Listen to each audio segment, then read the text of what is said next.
آج پاکستان جس دورائے پہ کھڑا ہے، پاکستان انفارچونیٹلی ہماری ہسٹری جو ہے وہ کوئی اتنی زیادہ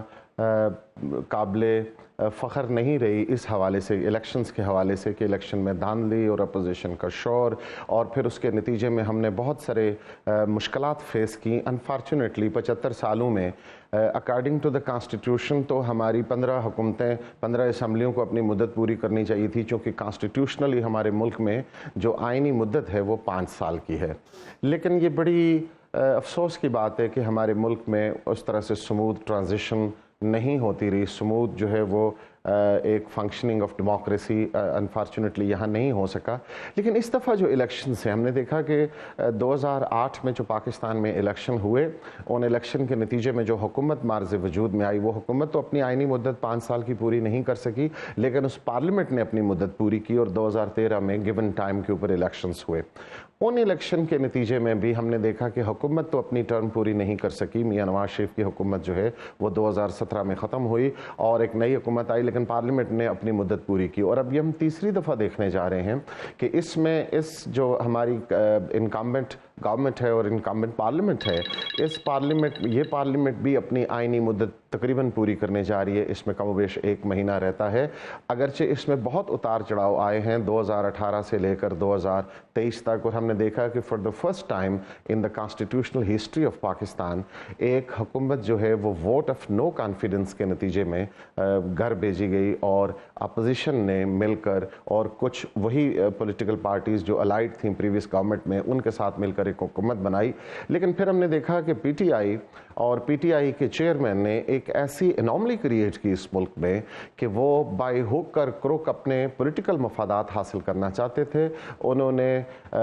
فاشسٹ ٹینڈنسیز جو ہیں ان کے ہاں عود کرائیں، اور ان کے ذریعے سے انہوں نے حکومت کا ہاتھ مروڑ کر اور ریاست کا ہاتھ مروڑ کر اپنی جو ہے وہ خواہشات کو، اپنی پاور میں آنے کی خواہشات کی تکمیل کی، اور وہ تکمیل تو نہ کر سکے لیکن وہ خواہشات کرتے رہے۔ ان خواہشات کے نتیجے میں انہوں نے دیکھا کہ پورے ملک میں ایک میس کریٹ ہوا۔ ان کی فیلیئرز جو تھا being prime minister, being a government in the country, 4 سالوں میں جو ان کے فیلیئرز تھے، ان فیلیئرز سے نظر ہٹانے کے لیے انہوں نے ملک میں ایسا ایک جو ہے وہ ہنگامہ برپا کیا کہ ریاست کی اداروں کے اوپر وہ چڑھ دوڑے، پاکستان کی سٹیٹ کے اوپر وہ چڑھ دوڑے، اور 9 مئی کو ہم نے ایک ایسا واقعہ دیکھا، ایک ایسا جو ہے وہ اگلی فیس نظر آیا ہمیں اس پولیٹیکل پارٹی کا، اور پاکستان کی بدقسمتی کے ہمارے دشمن 75 سالوں میں جو کام نہ کر سکے وہ ایک پولیٹیکل پارٹی نے کیا، اور ریاستی اداروں کے اوپر انہوں نے حملے کیے جو ہمارے ملک کے شہداء ہیں، جو ہمارے ملک کی سرحدوں کا دفاع کرتے ہیں۔ ڈاکٹر صاحب، آپ کو کیا لگتا ہے کہ جس طرح سے پاکستان جتنے بحرانوں میں اس وقت مبتلا ہے، سیاسی بحران بھی ہے اور معاشی بحران بھی ہے، جو نئی گورنمنٹ ہوگی وہ کتنی مضبوط آپ دیکھ رہے ہیں، اور سب لوگوں کو جس طرح سے امید بھی ہے کہ آنے والی حکومت جو ہے ان کے مسائل کا حل تلاش کر کے دے گی، آپ سمجھتے ہیں کہ اتنی مضبوط گورنمنٹ آنے والی ہے اگلے الیکشنز میں؟ دیکھیے، ایک تو پہلے تو ہمیں اس ٹرانزیشنری پیریڈ سے گزرنا ہے کہ سموتھلی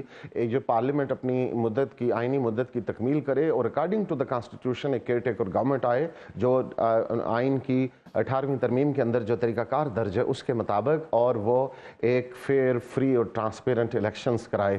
خدا کرے کہ اس ملک میں ابھی جو الیکشنز ہوں وہ فیئر بھی ہوں، ٹرانسپیرنٹ بھی ہوں، اور امپارشل طریقے سے الیکشن کمیشن ان کو کرائے جو کہ ایک آئینی ادارہ ہے۔